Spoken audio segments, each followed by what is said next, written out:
역대하 34장 14절부터 33절 말씀 같이 합니다. 무리가 여호와의 전에 연보한 돈을 꺼낼 때에 제사장 힐기야가 모세에 전한 여호와 율법책을 발견하고 서기관 사반에게 일러 가로되 내가 여호와의 전에서 율법책을 발견하였노라 하고 그 책을 사반에게 주매 사반이 책을 가지고 왕에게 나아가서 복명하여 가로되 왕께서 종들에게 명하신 종들이 다 준행하였나이다. 또 여호와의 전에 있던 돈을 다 쏟아서 감독자와 공장의 손에 붙였나이다 하고 서기관 사반이 또 왕에게 고하여 가로되 제사장 힐기야가 내게 책을 주더이다 하고 사반이 왕의 앞에서 읽음에 왕이 율법의 말씀을 듣자 곧 자기 옷을 찢더라. 왕이 힐기야와 사반의 아들 아히감과 미가의 아들 압돈과 서기관 사반과 왕의 시신 아사에게 명하여 가로되 너희는 가서 나와 및 이스라엘과 유다와 남은 자를 위하여 이 발견한 책의 말씀에 대하여 여호와께 물으라. 우리 열조가 여호와의 말씀을 지키지 아니하고 이 책에 기록된 모든 것을 준행치 아니하였으므로 여호와께서 우리에게 쏟으신 진노가 크도다. 이에 힐기야와 왕에 보낸 사람들이 여선지자 홀다에게 나아가니 저는 히스라의 손자 도갓의 아들 예복을 주관하는 살룸의 아내라. 예루살렘 둘째 구에게 거하였더라. 저희가 그에게 이 뜻을 구하매 홀다가 저희에게 이르되 이스라엘 하나님 여호와의 말씀으로 너희는 너희를 내게 보낸 사람에게 구하기를 여호와의 말씀이 내가 이곳과 그 거민에게 재앙을 내리되 곧 유다 왕 앞에서 읽은 책에 기록된 모든 저주대로 하리니 이는 이 백성이 나를 버리고 다른 신에게 분향하며 그 손의 모든 소유로 나의 노를 격발하였음이라. 그러므로 나의 노를 이곳에 쏟음에 꺼지지 아니하리라 하라 하셨느니라. 저희를 보내어 여호와께 묻게 한 유다 왕에게는 너희가 이렇게 구하라. 이스라엘 하나님 여호와의 말씀이 내가 들은 말을 의노컨대 내가 이곳과 그 거민을 가리켜 말한 것을 내가 듣고 마음이 연하여 하나님 앞 곧 내 앞에서 겸비하여 옷을 찢고 통곡하였으므로 나도 내 말을 들어노라 여호와가 말하였느니라. 그러므로 내가 너로 내 열조에게 돌아가서 평안히 묘실에 들어가게 하리니 내가 이곳과 그 거민에게 내리는 모든 재앙을 내가 눈으로 보지 못하리라 하셨느니라. 사자들이 왕에게 복명하니라.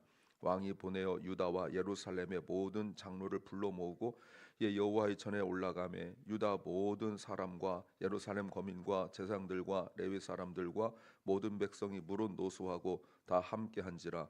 왕이 여호와의 전 안에서 발견한 언약책의 모든 말씀을 읽어 무리의 귀에 들리고 왕이 자기 처소에 서서 여호와 앞에서 언약을 세우되 마음에 다하고 마음을 성품을 다하여 여호와를 순종하고 그 계명과 법도와 율례를 지켜 이 책에 기록된 언약의 말씀을 이루리라 하고 예루살렘과 베냐민에 있는 자들도 다 이에 참가하게 하며 예루살렘 거민이 하나님 곧 그 열주의 하나님 언약을 조천이라. 이와 같이 요시야가 이스라엘 자손에게 속한 모든 땅에서 가증한 것을 다 제하여 버리고 이스라엘의 모든 사람으로 그 하나님 여호와를 섬기게 하였으므로 요시야가 사는 날에 백성이 그 열주의 하나님 여호와께 복종하고 떠나지 아니하였더라. 아멘. 요시야 왕이 온 나라의 우상을 다 없애고 성전을 수리하게 했을 때에 모세 율법책을 발견합니다. 그리고 여선지자 홀다에게 나아가서 하나님의 뜻이 무엇인지 묻죠. 사실 율법책을 발견할 때는 정확히 모릅니다. 그 발견한 때가 요시야 왕의 초기인지 중기인지 후기인지 잘 몰라요. 그런데 의도적으로 성경을 하나님께서 이곳에 순서가 34장 이곳에 기록하게 하심으로 의도적인 순서 배치를 통하여 우리에게 전하고자 하는 메시지가 있습니다. 성경은 이 배치도 매우 중요한 의미를 담고 있습니다. 설교 제목은 우연 같은 축복이 있다. 우연 같은 축복이 있다. There are blessings that seems like coincidence. There are blessings that seem like coincidence. 축복이 내가 축복이다 라고 오는 경우가 성경에 몇 번이나 있을까요? 여러분 성경에 우연이라는 단어들이 가끔 나옵니다. 기가 막힌 타이밍에 정말 말로 설명할 수 없는 그 우연 같은 일들이 일어납니다. 그런데 그것이 물론 축복일 수도 있고 축복 아닐 수도 있습니다만, 오늘 우연 같은 축복이 있다는 그 말씀을 통하여 우리가 알아야 될 내용이 있습니다. 무엇을 알아야 될까요? 첫째는 민감해야 한다. 민감해야 한다. We must be sensitive. We must be sensitive. 자, 오늘 보세요. 14절에 무리가 여호와의 전에 연보한 돈을 꺼낼 때에 제사장, 여러분 이게 굉장히 중요한 얘기 좀 하고 있는 거예요. 제사장 힐기야가 모세에 전한 여호와 율법책을 발견하고, 자, 여기서 우리가 봐야 될 그 포인트가 두 가지예요. 하나는 율법책을 발견했다. 뭘까요? 아마도 내용상 신명기일 가능성이 높습니다. 왜냐하면 신명기가 어떤 내용이냐면 순종하면 복받고 불순종하면 저주받고 이 내용이거든요. 그 제가 말씀을 여러 차례 드렸지만 구약은 역사관이 두 개로 기록되어 있어요. 하나는 신명기적 역사관이 있고 하나가 역대기적 역사관이 있어요. 그래서 신명기적 역사관은 신명기부터 시작하여서 열왕기 하까지 내용이에요. 그래서 순종하면 복이고 불순종하면 저주다라는 거예요. 근데 역대기가 기록될 수는 없는 거죠. 왜냐하면 역대기는 포로로 갔다 온 뒤에 기록된 거니까, 그렇잖아요. 그러니까 역대기적 사관은 아니에요. 역대기부터 시작하여 느헤미야까지는 불순종하였음에도 불구하고 하나님께서 어떻게 복을 내리신가 해서 오실 메시아에 관한 구체적 내용들이 나오는 거기 때문에, 그러면 신명기 말씀이에요. 그럼 보세요. 얼마나 오랫동안 버려진 내용일까요? 도대체 적어도 800년 이상이 버려진 내용이에요. 이럴 수 있습니까? 맨날 모세율법 그러는데 그 모세율법의 핵심, 그러니까 살아가는 모든 그 내용들을 기록하는 게 신명기잖아요.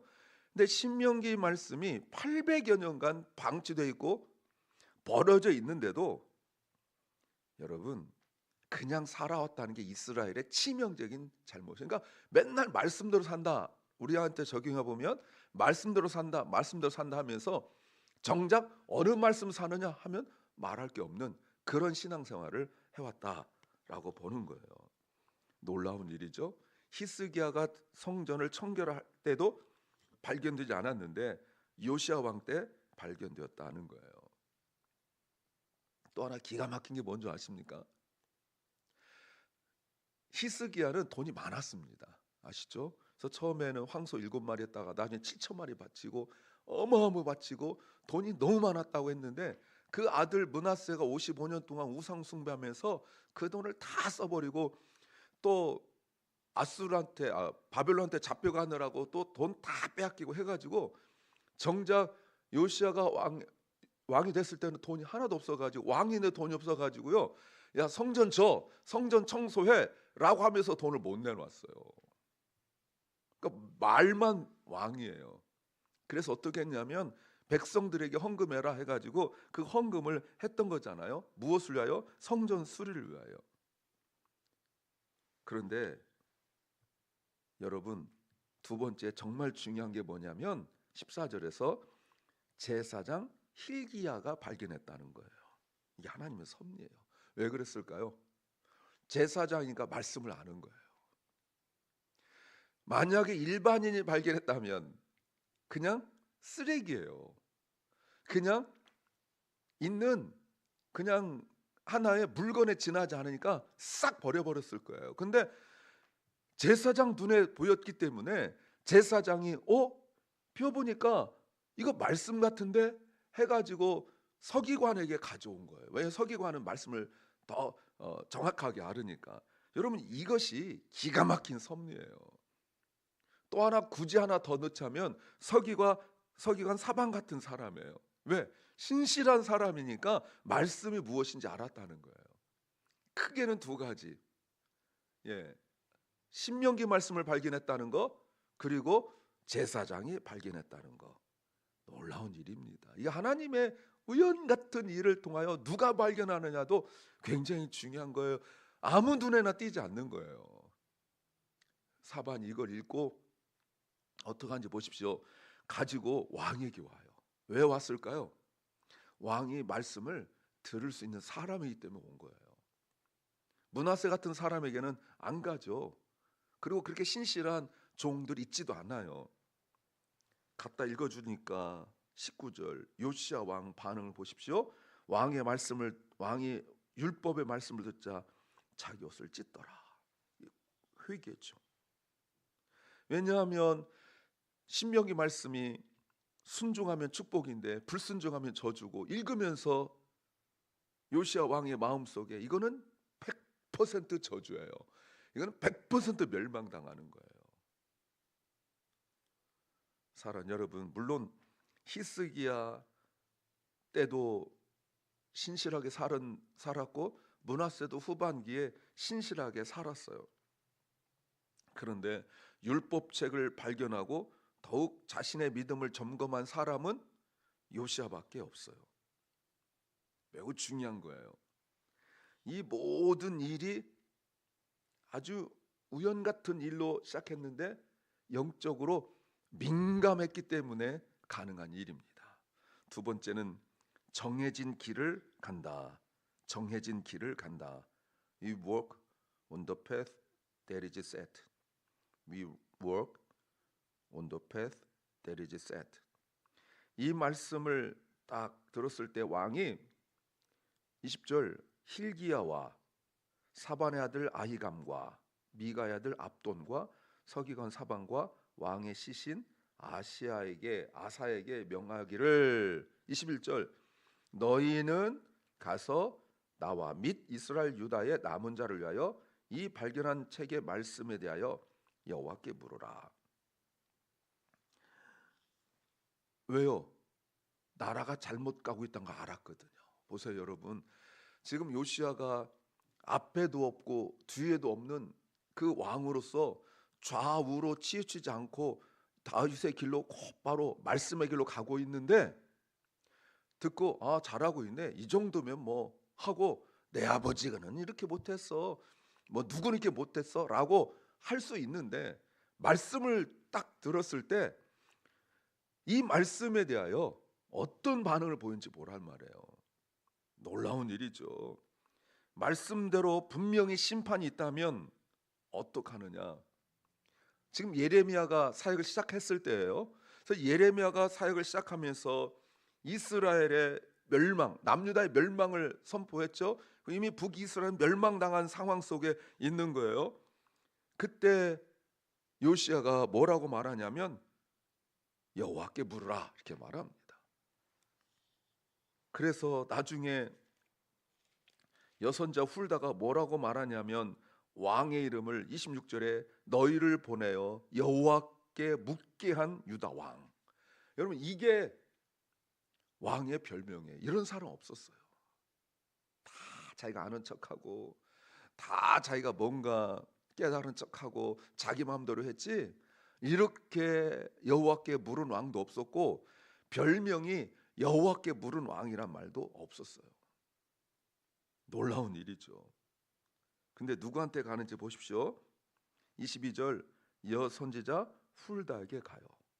근데 여기서 주의해 볼 것이 무엇이냐면 두 가지예요. 하나는 살룸의 아내라는 것.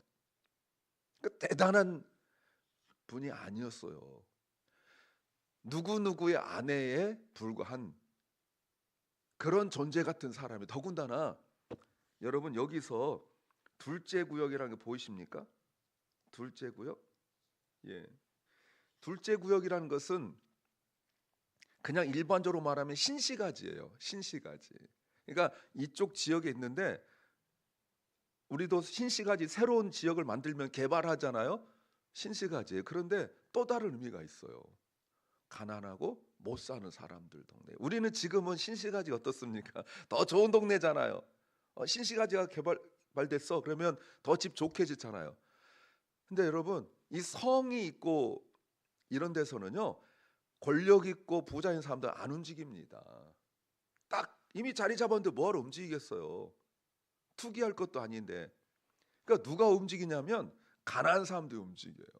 둘째 구역 산다는 것은 경제적으로 정말 힘든 상황이에요. 신분적으로도 별로 내세울 것이 없는 그 신분이에요. 그냥 다만 누구의 아내일 뿐이에요.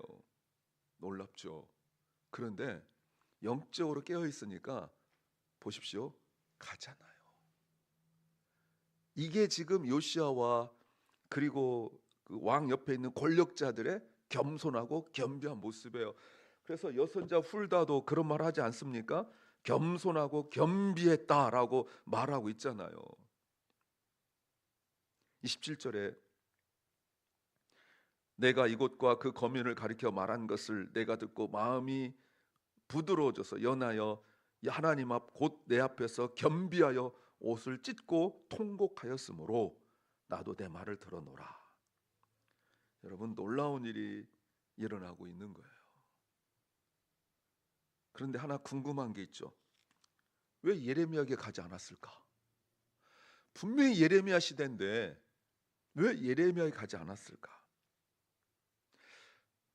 아마도 이때 예레미야가 예루살렘에 있지 않았을 것이다 이렇게 추측을 합니다. 그럼 예레미야가 당연히 갔을 텐데 없었을 거예요. 또 하나, 하나님은 각자에게 일을 맡겨요. 예레미야는 선포하는 메시지고 이렇게 선지자하고, 훌다는 그런 선지자는 아니잖아요. 딱 여기서 한 번 나온다고요. 놀랍죠. 여성이고 특별히 지금까지 뭔가 드러난 적도 없고 경제적으로 신분적으로 내세울 것도 없는 그 사람이죠. 성경에 단 한 번 등장하는데 겸손하게 그에게 나갔다는 것이 매우 중요해요. 그런데 24절, 이 땅에 재앙이 내리는데 오늘 보세요. 율법 책대로라고 나와 있죠. 율법 책대로, 정해진 대로. 어떤 죄입니까? 25절, 하나님을 거역한 죄 때문에라고 말해요. 그리고 핵심이 26절도 28절이에요. 이 구절은 잘 풀고 해석을 해야 돼요. 그래야 요시야의 인생을 알 수가 있어요. 아직은 의미를 모릅니다. 이제 뒤에 나오는 본문을 우리가 봐야 돼요. 그래야 나중에 또 말씀을 드릴게요. 26절부터 28절 말씀을 해석할 수 있어요. 여러분, 오늘 말씀이 요시야가 정말 마지막 희망 같은 사람이었는데 되돌릴 수는 없어요. 하나님께서 정한 그 길, 이미 모든 것들을 다 되돌릴 수 없도록 만든 것이 히스기의 아들 므낫세 때 일어난 일이에요. 새벽이라 제가 길게 못하지만 남유다에서 가장 20명 중에 왕 중에서 가장 악한 왕이 므낫세인데 왜 이런 악한 왕을 55년 동안 할 수 있도록 하나님께서 하셨을까? 한 사람의 그때 당시 평균 수명보다 훨씬 긴 인생을 왕을 하게 했을까? 나라 꼴이 완전히 엉망이었는데, 여러분 요걸 푸는 것도 참 의미가 있는데 간단히 말하면 되돌릴 수 없도록 하려고 그러는 거예요. 악한 왕을 세워서 되돌릴 수 없도록 하려고. 그래야 멸망시키기 때문에 그런 거예요. 세 번째는 함께 해야 한다. 함께 해야 한다. We must do it together. We must do it together. 이 말을 들은 29절, 왕이 보내어 모든 사람들을 다 불러왔어요. 그리고 30절 중요한 말씀 나오죠. 여호와의 성전에 올라갔다. 자, 핵심 단어가 나왔어요. 앞에 말씀으로 언약을 또 보고 그리고 여호와의 성전에 올라갔다. 그리고 보세요. 그 발견한 말씀, 30절 말씀에 발견한 언약책. 아까는 그냥 율법책이었는데 이제 요시야가 깨닫고 나니까 언약이란 말 나오잖아요. 핵심 단어 두 개 다 나왔어요. 성전과 언약. 모든 말씀을 읽어 무리의 귀에 들리고 31절 왕이 자기 왕의 자리에 딱 서서 여호와 앞에서 언약을 세웠어요. 그리고 마음을 다하여 성품을 다하여 여호와를 순종하고, 신명기 6장 4절 이하의 말씀이죠. 쉐마, 들으라 이스라엘아. 그리고 난 뒤에 다른 사람들도 그렇게 말씀대로 살 수 있도록 32절에 하고 난 이후에 33절 그 결단대로 살았다는 거예요. 이것이 율법책을 발견하고 난 이후에 변화예요. 놀라운 일이죠. 여러분, 이 말의 의미가 뭘까요? 왜 아까 제가 맨 처음에 설교 시작할 때 왜 위치가 여기 있었느냐 그 얘기했었죠. 원래는 그 앞에 있을 수도 있는 내용이에요. 훨씬 역사적으로 시간적으로. 근데 왜 여기다가 써놨냐면 요시야처럼 이렇게 사는 사람에게만 말씀이 효과가 있기 때문에 그런 거예요. 안 그러면 그 귀한 말씀이 아무 소용없어요. 히스기야도 그렇게 뛰어난 사람 한번 교만했죠. 하나님을 인정하지 않았단 말이죠. 진정한 개혁이 일어나지 않았어요. 근데 요시야 같은 사람이 좌로나 우로나 치우치지 않았던 사람에게 말씀이 주어지면 그 말씀에 열매가 일어나는 겁니다. 이 모든 일이 우연처럼 시작된 일로 말미암은 축복이에요. 이 축복이 우리에게 임한 줄로 믿습니다. 기도합니다. 주님, 우리도 매일매일 삶을 살아가지만 하나님이 우리에게 우연 같은 축복을 주시는데 우리가 둔하여서 또 말씀을 받을 마음이 되지 않아서 깨닫지 못한 적이 많이 있음을 회개합니다.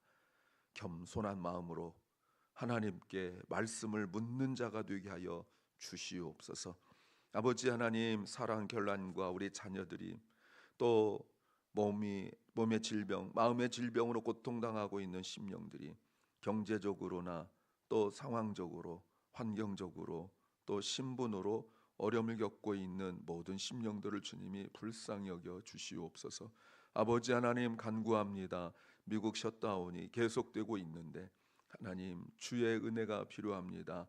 우리 지도자들에게 주님이 분별력을 주시옵소서.